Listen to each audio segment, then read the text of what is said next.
That light's out. How could this be possible? It happens.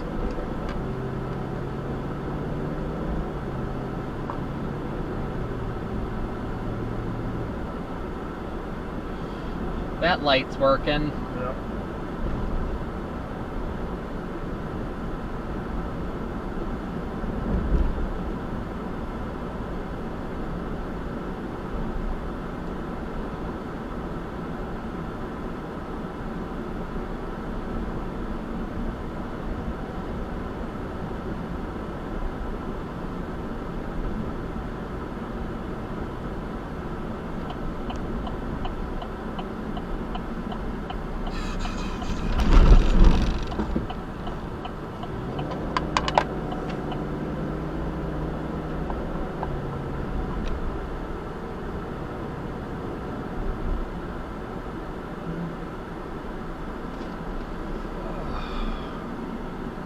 What's going on here?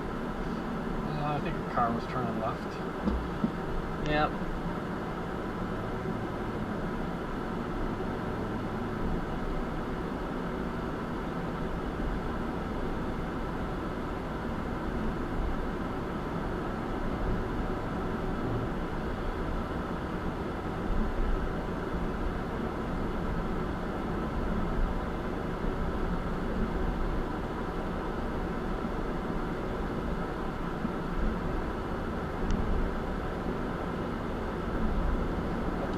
That one.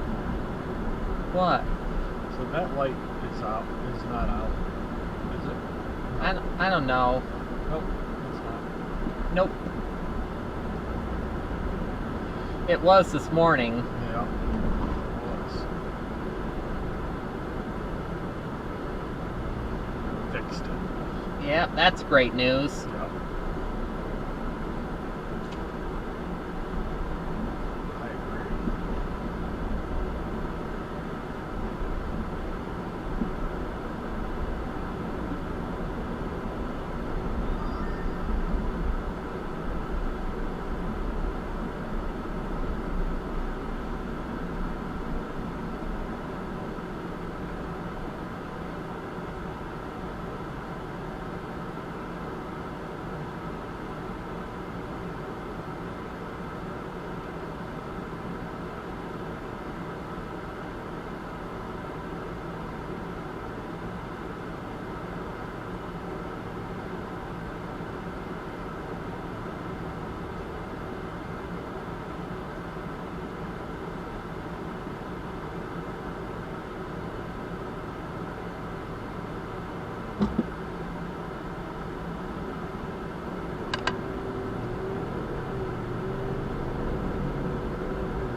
Well, that light's fixed.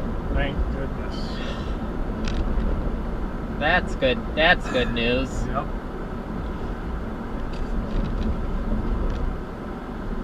I think Northwestern will be fixed. We'll see. Yeah. It was It was out this morning. Yep. Sure was.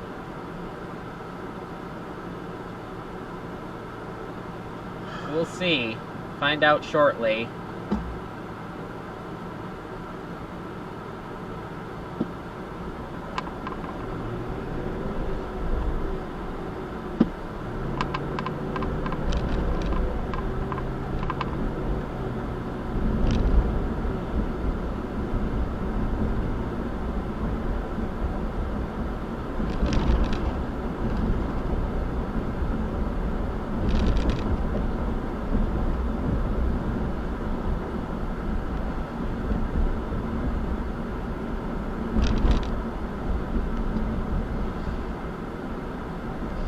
Like they fixed the light. Yeah.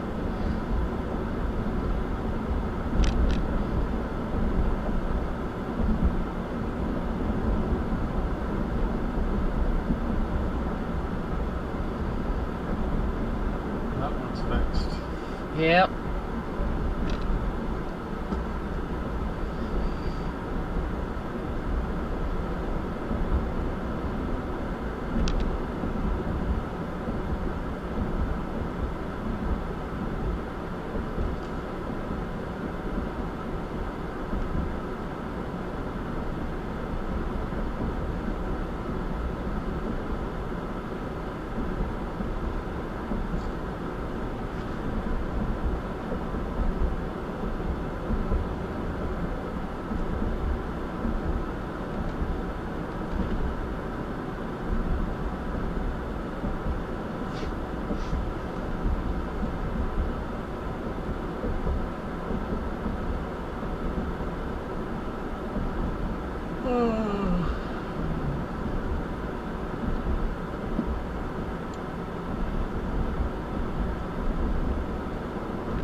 Hello? We're looking to order a Salisbury steak. Oh, you're looking to order a Salisbury steak, are you? That's right. We would like it medium. Excuse me, but can I know what, can you please tell me what that preheats to? That repeat. 375. 375. Did you say 355 or 375? 375. 375. Yeah. Okay, well, the oven would be preheating, and I will be putting it in momentarily. Okay, it's 55 minutes. 55 minutes. Gonna wait for the oven. Yep. Okay. We're on our I way. was gonna might as well just wait for Mike now. That's right. Yeah. Okay. Hurry home to me. All right. We're on our way. Oh, Okay. We're Okay. supposed to get bad storms again. Yep. I had a feeling. Got so Oh. hot. Yeah. It's getting dark to the west. So muggy. Oh, it's so muggy. Yep. It's getting dark to the west. It's starting to. Is it? Yep. Okay. Well, alright, well, I love you guys. Love Should you. I go ahead and put it in right now? I don't think Ricky leaves these to preheat, does he? Put it in for 55. put it for 57. I think our oven's hot anyway. Alright, I'll put it in for 56. Okay. That'll work. Okay. Okay. I love you, boys. Love you. Okay. Okay. Bye-bye. Bye. Bye.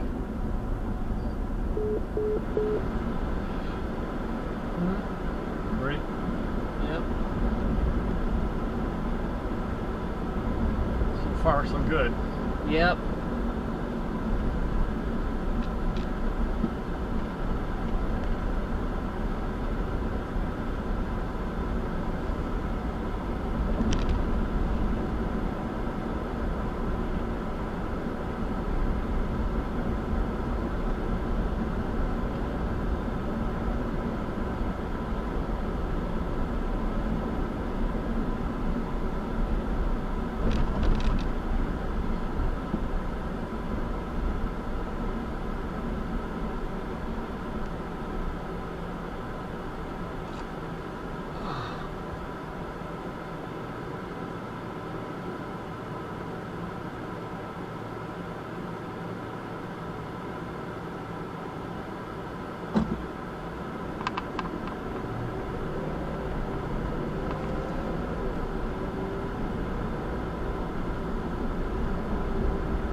Come on, light. Turn green. Welcome to Fantasy Football good thing we Today didn't take Dynasty. I am Northwestern. your host, Heath Cummings, joined by a very special That guest looks like today, it's- almost on the anniversary of a very they're both special gonna moment. be I went looking for the tweet, slow. and it was September We'll see. 4th, 2011. My guest sent out a tweet looking for game recappers for football Come guys. on. I Come on, I Light. responded Turn to the green. tweet, started an email chain. I went to work for Football Guys, and the rest, as they say, is history. Sigmund Bloom, thank you so much for joining us today, and for so many other things, really. Oh, it's a great pleasure. I mean, every year we get to do this, Heath. I feel like we're getting away with something, and it's very kind Oh, of it's some just- people that their bargain that they make to exist with the Oh, world it's may the not flagger. be as kind as the one we've been able to make, and we've only been able to make it because of looks them, like because they're closed. they like our What? work and continue to support This us. can't be And true. this is especially wonderful see. time because all that stuff we've been obsessing about all off season, now we have company. Now we don't feel so weird. We don't feel like we're just wasting our life, where we don't have a life. We have a life, and it's something that everybody cares about, poring over every coach's comment, there every we go. preseason snap, Okay. all kinds of things that don't matter. Well, we think they matter. Absolutely, and we have so much to talk about. Like on the Yeah. eve Just of the a flagger. program, we get It's the just Dalvin a Cook flagger, signing, you're we get right. the Ezekiel Thought Elliott they had- signing, and then this thought morning we they get had it Anthony close, so Richardson we're named good. as a starter. We are going to talk about all of those things. We're going to talk about some of the deep sleepers that we saw pop in preseason week one. Before we do that, Sig, I'd like for you to kind of tell everybody Yeah. what you've got going on over at Football Guys and how they can be a part of it. Yeah, what don't we have going on? I mean, it's just right now, our training camp reports, we have someone covering every single team, We're are coming out to recap everything you need to know from the previous week. Of course, we have constantly updated rankings, every format you could imagine. We obsess about fantasy football, like we're just made up of the on. community. And the best way to start, if you don't know about Football Guys, is signing up for our free daily newsletter. Cecil Lammy, my trusty co-host over at the Audible, and I, and Joe Bryant, the mayor of Football Guys, We give you what we think matters about the news, and there's so much of it. I like to say, Heath, we take the fire hose of news that we have during August.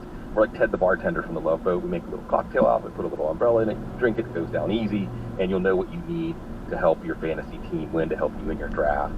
So again, it's if you think about fantasy football as the first thing after you wake up, the last thing before you fall asleep, then there's something for you, football guys. We're okay. I can attest We're to that. okay being now, true. so we now always the like to light's start the fixed. show Yeah. with 3 questions for our guests, and especially this year. It's like they Like, just it's fixed one it. thing to be a redraft player and trying to negotiate Right. all of It this was training just a camp. flagger. I'll put air quotes on it. News, and the preseason stat lines and the video clips and the one-handed catches.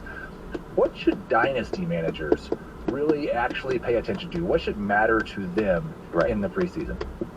I think the 2 most important things, rookies, obviously rookies. And look at this, I'm the mayor of Narrative Street. Look at it like a story. We're reading the story of the novel of each one of these players' careers, and it's a great story. And when we look back at the players, either the players that hit that we expected to hit, or the players that we didn't expect to hit, generally that first chapter is foreshadowing. And for rookies, the first, you read what the coaches are saying about them, you read what their teammates are saying about them, you watch them in the preseason and see if they stand out. That's going to give you your clue of how to start separating the rookies, the wheat from the chaff. You The thought other thing they I had think it closed. For dynasty Yeah. players and redraft players alike, honestly, is anything where there were changes in coaching, especially when we look at teams that really have overhauled their offensive systems, like Baltimore, for instance. Even situations where players may be ready for more, like Justin Fields in Chicago. How's that going? What is the trajectory? What direction is the arrow pointing right now? And I think that there is a lot of valid information, but like you said with air quotes news, probably the most important skill, this is probably a skill for like all Americans right now, is figuring out what news actually is relevant or gives some probative value into what's going to happen next, and what news isn't really news at all. And that could be the answer to this next question, but Yeah. I'm going to still ask it, because like, not thinking about the preseason, just thinking about the way that people play Dynasty, or maybe just the way that you play Dynasty. Sure. We've got a lot of people that are making this transition. Like, I think this is the best way to play fantasy football. It's by far the most fun for me, and it does the thing that I think fantasy football was meant to do. It keeps people together for a long time in these long-running dynasty leagues. But for those people making the transition, that we're trying to help them along that way, what piece of advice would you give to a new dynasty manager? I think that the most important thing is you don't have to choose between win now and build for the future. Do both. Do both. Play to Both. win. I like it. Play to win now and play to build a juggernaut. I think that there's a certain point in the dynasty calendar, and we've passed That it, light's where you fixed. should be thinking more like a redraft manager. You should be looking at a shorter horizon of value and how you're managing your team. And things change so quickly in NFL now that you may look at your roster and think, I'm not going to have a chance to win this year. And then by week 5, be 4-1 and right in the mix to be the champion of your league. Likewise, you can look at your roster and think, oh, I'm one of the best 3 teams in my league, and by week 5 you're 1-4 wondering, is it time to rebuild? So we don't understand exactly what we have on our roster in terms of value like we think we do until the games start. So do both. And the other thing I'll say, just as an aside, for the most part, everybody overvalues the allure of the unknown in the future. Players that are on the upslope side of their career arc. It is overvalued. There's so many. How many dynasty leagues do you know? There's 1 or 2 teams that they stockpile picks, they stockpile prospects, and nothing ever comes of it. It's just seeds. Nothing ever grows. I mean, it's the magic beans. You don't get to go up and see the giant, you know? So I think that it's okay to value players that maybe only have a 1-year horizon of value to win now. And I think that if you are going to err on one side of win now versus build for the future, err on the side of win now, because you'll feel it. You feel that rush when you win a championship. that any number, look at the Rams, look at the Bucks, any number of years of pain is worth it if you get to hoist that trophy once. As I say a lot, flags fly forever. Yeah. And it is true that unfortunately we don't know how long each of these leagues are going to last. So winning now is certainly worth more than winning later, because you have a much better chance of guaranteeing the win now than you do the win later. We're going to talk about deep sleepers on today's show. Give me one deep sleeper that you think dynasty managers should be most aggressive acquiring right now. You're torturing me by putting one in this question, by the way. You're just torturing me. And also, there's a sense of how deep is your league? How deep do we need to go? I mean, there's some leagues where, unless you're talking about a player that's going to be on a practice squad to begin the season, it's not deep enough. But I think a player that I just feel like isn't getting enough attention is Tyler Scott out of Chicago. Chicken nuggets. And I think that if you're looking for that auspicious beginning to his career in training camp, you're seeing it.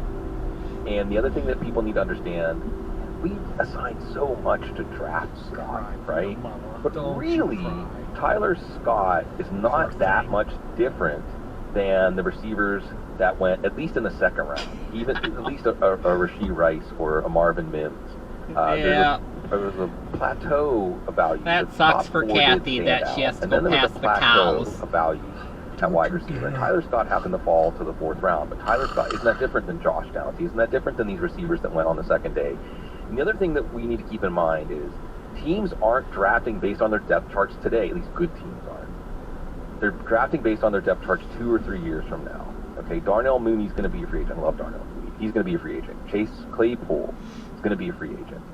And I think that, again, we may look at this Chicago Bears team, this offense, as an offense that doesn't have enough pass volume for us to be interested in anyone more than DJ Moore.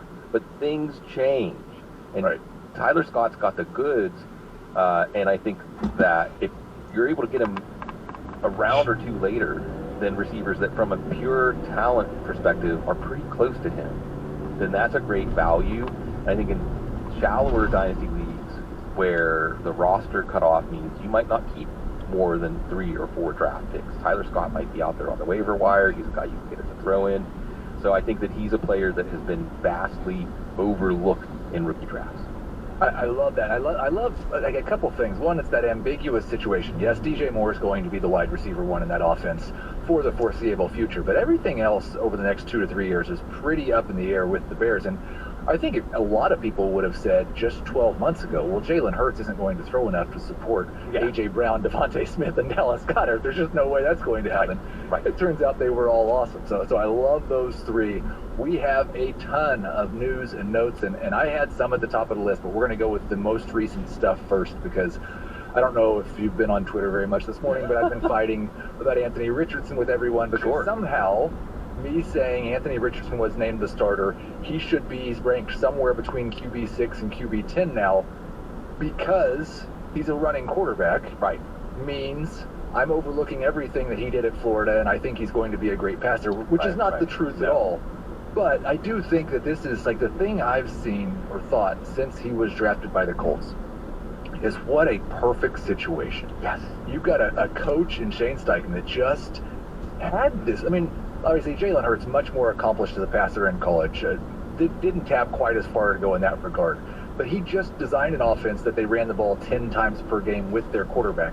Then he chooses this quarterback 4th overall. I see no reason that Anthony Richardson isn't going to be amongst the league leaders this year in rushing yards for quarterbacks. And I'm having a hard time keeping him out of my top 6 or 7 in the dynasty rankings. Yes to all those things. And I think the important thing to point out is he landed in the right spot. And I remember the night of the draft, whenever Indianapolis took him, I was celebrating for football fans everywhere, because he landed with a coach that is going to embrace what he has instead of trying to square peg round hole. And like you said, we saw him develop an offense around Jalen Hurts. Also, remember, Shane Steichen was part of the tremendous rookie year that Justin Herbert had. So you have a coach that is going to meet the player where he's at. meet the player where he's at, and design an offense to accentuate the strengths he has now and play away from his weaknesses as he develops. That offense can change. Now, from a strict BBD standpoint, what's up, Joe Bryant, the inventor of that term BBD? And what BBD stands for, if you're not familiar with it, is just, it's not how many points a player scores, it's how many points he produces over the replacement level player's position. And a quarterback in the typical league, quarterback 12, right? So we can look at Justin Fields as an example. Justin Fields was an atrocious passer last year. It was an atrocious pass offense. It wasn't all on him. It was terrible. There was the first 4 weeks that were kind of a throwaway. It was a rocky start. Once they hit cruising altitude around week 5, Justin Fields' value in most scoring systems was the same as Joe Burrow's value over the course of the entire season, about 26 points per game, give or take your scoring system. Now, that, I think, is a reasonable expectation for Anthony Richardson this year. But Anthony Richardson could be better than that. Anthony Richardson arguably has better weapons around him. Anthony Richardson is arguably a runner that you'd be more willing to use because of how large he is, because you're not worried about his durability, because he's defensive end size, he's tight end size. So I think that we should not, and look, even if Anthony Richardson averages 26 points per game, there may be some games where a good defense has the drop on him, and he is really thwarted, and it's a low light for him. But likewise, there'll be a game that he wins your week. That if you had him as your quarterback, he was going to score. He's going to have 3 long runs. He's going to rack up 150 rushing yards and 2 touchdowns, and it doesn't even matter what he does as a passer in that game. He probably won your week for you. So I agree with you. Quarterback 6 to 12 is where he belongs. I have him as quarterback 10. I have him as quarterback 10 right now, but I think from a pure BBD standpoint, he offers more than Trevor Lawrence. He offers more than Justin Herbert. Now, Herbert is an interesting case because what's Kellen Morgan unlock?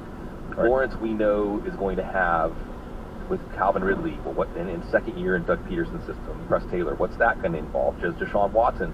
So I could easily see moving Richardson. That's the question, right? Does Richardson belong before or after that tier? But I'll say this is my controversial. Come on, bring it on. I don't care if you take Josh Allen. Anthony Richardson at ADP is a good pick. He's QB 15 or 16. Yeah, it's ridiculous. No, I want to tend that profile of a quarterback. I think you mentioned Josh Allen, and I think it's interesting because Lamar Jackson as well. This is uncharted territory. We've not seen these guys who run this much get old and stay relevant. And so I do wonder, like, Richardson's young enough that I think he still has, no matter if you think he's going to drop off at 27, 28, 29 because of all the hits, he's still got a 6 or 7 year window. Yeah. But in Dynasty, are you getting concerned at all that, like, Lamar Jackson's already shown the evidence the last 2 years, so it'd be understandable if you're with him, but do you think that a Josh Allen window is shorter than a Patrick Mahomes window? Evidence points in that direction, just because of the Bills are telling us, right? We want Josh Allen to take less punishment this year. We heard that more than once this offseason. They got a couple of more guys that could mix it up inside between the tackles, Damian Harris and Latavius Murray, and maybe they're also looking to have more balance in their offense. So that makes sense.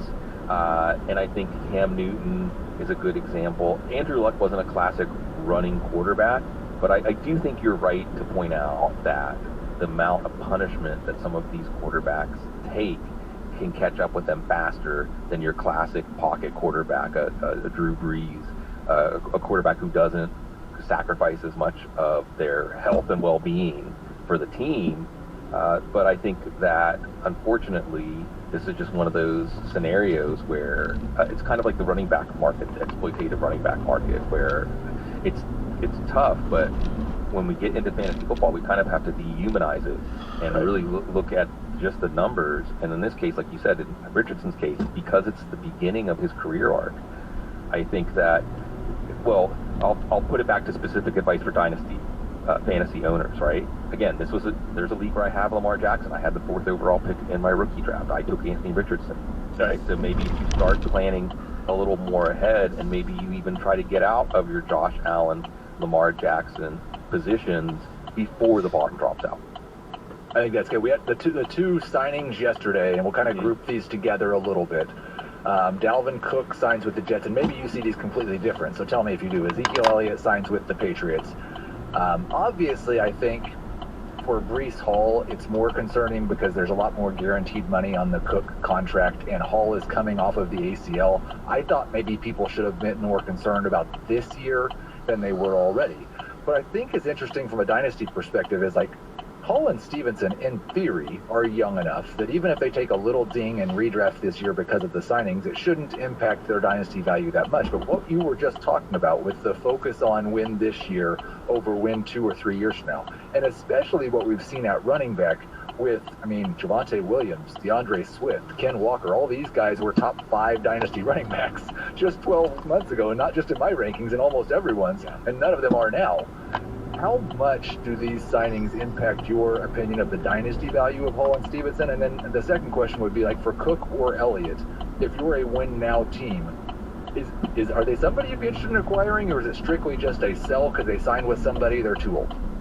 Probably a sell. Probably. I mean, it depends on your depth, because they can help you, especially in deeper dynasty leagues, 16-team leagues where you're going to be scraping the bottom of the barrel sometimes in bye weeks and when you have injuries and things like that.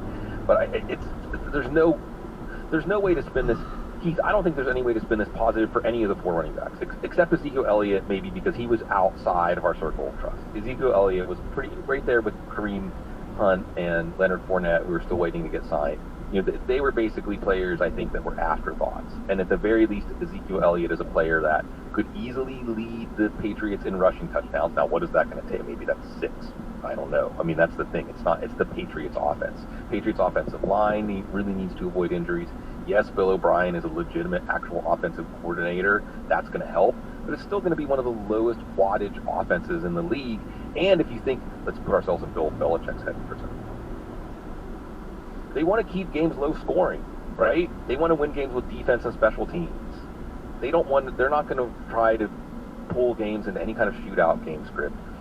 At least Ezekiel Elliott's going to get more. I know we love Ramondre Stevenson because of all of his receptions last year. Well, Ezekiel Elliott's one of the best pass blocking running backs in the league. That's not good for Ramondre Stevenson. The Patriots have been sniffing around veteran running backs basically the entire last month. So they were always looking at, they were hoping Kevin Harris or Pierre Strong, the draft picks from last year, were going to convince them they didn't need a veteran. And this is a committee, and it's an ugly committee because it's a low ceiling offense. So maybe Ezekiel Elliott is like your 4th running back, again, a bye-week emergency injury running back. Ramondre Stevenson, I know people are saying, great, how I can get him in the 4th round. Why? I don't understand. I'll put it this way. If you take Ramondre Stevenson before Dameon Pierce, I think you're just ignoring the way that things are. I mean, we may even look back in a few weeks, like about a month from now, and say, if you took Ramondre Stevenson over James Cook, if you took Ramondre Stevenson over Khalil Herbert. And the thing is, all these guys, except for I think Herbert, younger than Stevenson as well. So I know a lot of people had Stevenson as a top 12 dynasty running back, and you can't feel very good about it. I mean, it's hard to ever feel good about a Bill Belichick running back as a top 12 running back because of how things change. Now, we do have a more important question in the chat from Lester, because you are in and Sean Payton has come out against bucket hats, and you are wearing a bucket hat. So we do need to know your thoughts on Sean Payton hating bucket hats.